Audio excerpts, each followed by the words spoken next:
নমস্কাৰ আজি আপোনালোকৰ বাবে লৈ আহিছো দ্বিতীয় ভাগ সেন্টেন্সৰ দ্বিতীয় ভাগ ইন্টাৰোগেটিভ সেন্টেন্স নতুবা কোৱেশ্চন সেন্টেন্স এতিয়া ইন্টাৰোগেটিভ সেন্টেন্স মানে কি হয় ইয়াৰ মানে হল we use it to ask or query anything প্ৰশ্ন কৰিবৰ কাৰণে যেহেতু আমি জানো বিনা প্ৰশ্নত আমাৰ কনভাৰসেচন নহয় কথোপকথন নহয় আমি কথা পাতিবলৈ হলে মানুহৰ লগত কথা পাতিবলৈ হলে প্ৰশ্নটো কৰিবই লাগিব নহয়নে বাৰু গতিকে লৈ আমি প্ৰশ্ন কৰাটো শিকিব লাগিব বুজি পাইছে ওকে এতিয়া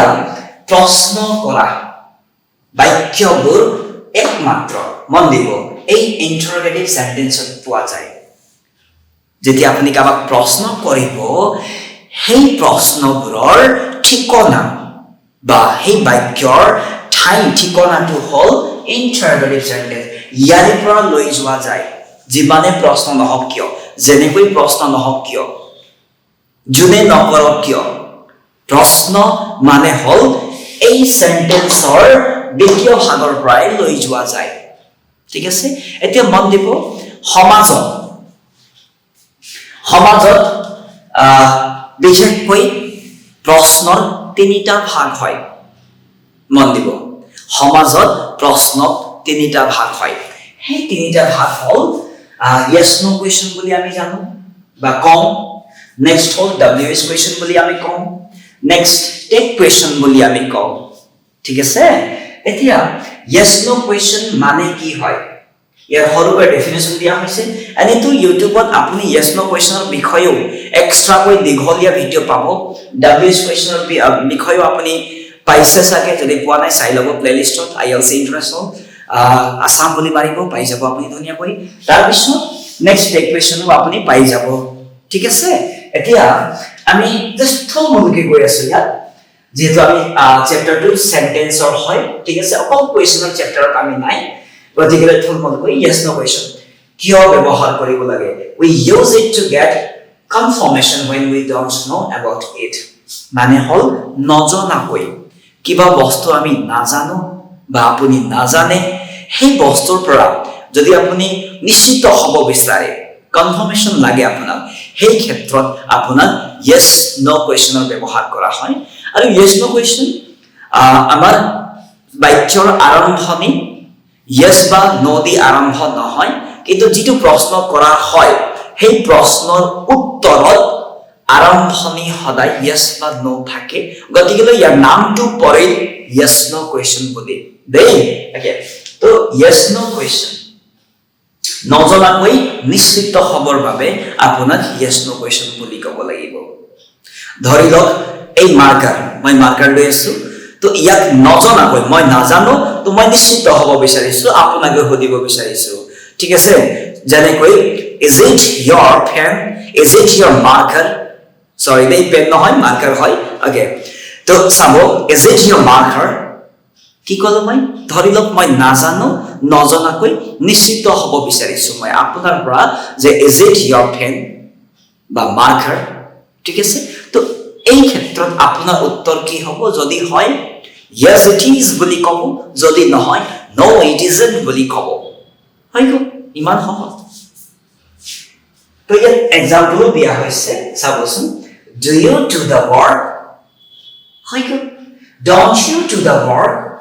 মই নাজানো আপুনি কাম কৰে কি নকৰে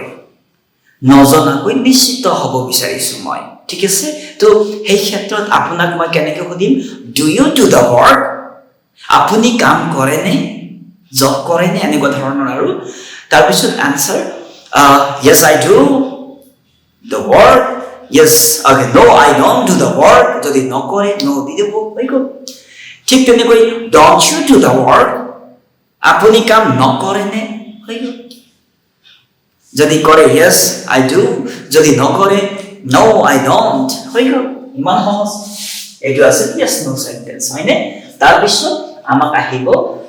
কোৱেশ্চনৰ সেকেন্ড ভাগ হেতু হল WH কোৱেশ্চন ইয়াক WH বুলিহে জনা যায় কাৰণ হল ইয়াত থকা শব্দবোৰ প্ৰায় WH কুৱেশ্যনত থকা শব্দবোৰ W নতুবা H যদি আৰম্ভ হয় গতিকেলৈ ইয়াৰ নাম পৰে WH কুৱেশ্যন দেই কিয় আমি WH কুৱেশ্যন ব্যৱহাৰ কৰিব লাগে প্ৰেক্টিকেল লাইফত মন দিব নপৰিলে নহব নেকি ই একো সেন্টেন্সৰ ভাগ মন দিব সেন্টেন্সৰ ভাগৰ ভাগ এইফালে দেখিছেনে ওকে তো এতিয়া নেক্সট হ'ল yes no কুৱেশ্যনৰ ব্যৱহাৰ we use it to get information তথ্য পাতি সংগ্ৰহৰ বাবে আমাক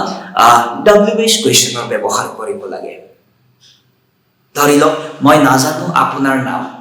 ঠিক আছে তো মই আপোনাক সুধিলো what's your name কি কলো মই what's your name ইয়াত আপুনি yes বা no দি ফুল ষ্টপ লগাব নোৱাৰে উত্তৰটো yes বা no দি দিব নোৱাৰে ইয়াত আপুনি বিতংকৈ ক'বলগীয়া হয় বহলাই ক'বলগীয়া হয় মানে হ'ল what's your name আপোনাৰ নাম কি হয় আপুনি মোৰ নাম যেনেকৈ my name is বিনোদ ভাণ্ডাৰী বা আপোনাৰ নাম যি হয় সেইটো কৈ দিব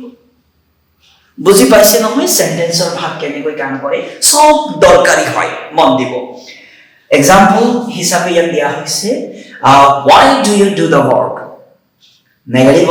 why don't you do the work দেখি পাইছে নহয় বা অলপ ধৰিব পাৰিছে কি নাই যে পজিটিভ এইটো হয় নেগেটিভ এইটো হয় মানে হল সেন্টেন্স অকল পজিটিভ নেগেটিভ নহয় সেন্টেন্সৰ ভাগৰো ভাগটো পজিটিভ বা নেগেটিভ সেন্টেন্স হয় হয়নে ওকে নেক্সট হল টেক কুৱেশ্যন টেক কুৱেশ্যন আমি কত কেতিয়া কেনেকৈ ব্যৱহাৰ কৰো একদম মন দিব টেক কুৱেশ্যন প্ৰেক্টিকেল লাইফৰ লগত সংগতি ৰাখি ব্যৱহাৰ কৰা শব্দ বা মানে ডেফিনেশনটো হল চাব we use it to get confirmation when we know about it মানে হল জানি শুনি নিশ্চিত হবৰ বাবে আমি টেক কুৱেশ্যন ব্যৱহাৰ কৰো ধৰি লওক এই মাৰ্কাৰটো মই জানো এই মাৰ্কাৰটো আপোনাৰ বা মই জানো এই মাৰ্কাৰটো মোৰ হয় তাৰ সত্ত্বেও মই প্ৰশ্ন কৰিছো বা কৰো বা কৰিবলগীয়া হয় ইয়াকে আমি কি বুলি কওঁ টেক কুৱেশ্যন বুলি কওঁ মন দিব কি কলো মই জানি শুনি নিশ্চিত হবৰ বাবে কৰা প্ৰশ্ন আমি টেক কুৱেশ্যন বুলি কওঁ দেই বুজি পাইছে নহয় ওকে নেক্সট হল ইয়াত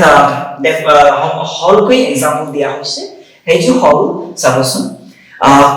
I do the work don't I মই জানো মই কাম কৰো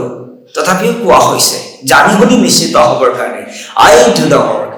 don't I তাৰপিছত I don't do the work I don't do the work do I অসমীয়া ভাঙনিটো হ'ব মই হে কামটো কৰো নকৰো নে এইটো yes টেক কুৱেশ্যন হয় মই হে কাম নকৰো কৰো নে হৈ গ'ল এনেকৈ ক'বলগীয়া হয় মানে জানি শুনি নিশ্চিত হবৰ বাবে আমি টেক কুৱেশ্যনৰ ব্যৱহাৰ কৰিব লাগে এইটো আছিল আমাৰ সেন্টেন্সৰ দ্বিতীয় ভাগ ইন্টাৰগেটিভ সেন্টেন্সত ধুনীয়াকৈ আপুনি পালে মই আশা কৰিছো আপুনি বুজি পাইছে বুজি নাপালে কমেন্ট কৰিব লাইক শেয়াৰ কৰিবলৈ নাপাহৰিব ধন্যবাদ